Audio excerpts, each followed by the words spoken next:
गज़ल हस्ती मल हस्ती की।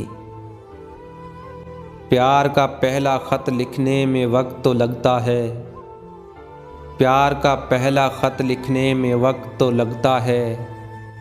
नए परिंदों को उड़ने में वक्त तो लगता है। जिस्म की बात नहीं थी उनके दिल तक जाना था। लंबी दूरी तय करने में वक्त तो लगता है।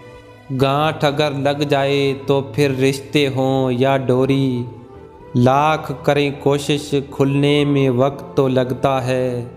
हमने इलाज ज़ख्म दिल तो ढूंढ लिया, लेकिन गहरे ज़ख्मों को भरने में वक्त तो लगता है। प्यार का पहला ख़त लिखने में वक्त तो लगता है। नए परिंदों को उड़ने में वक्त तो लगता है।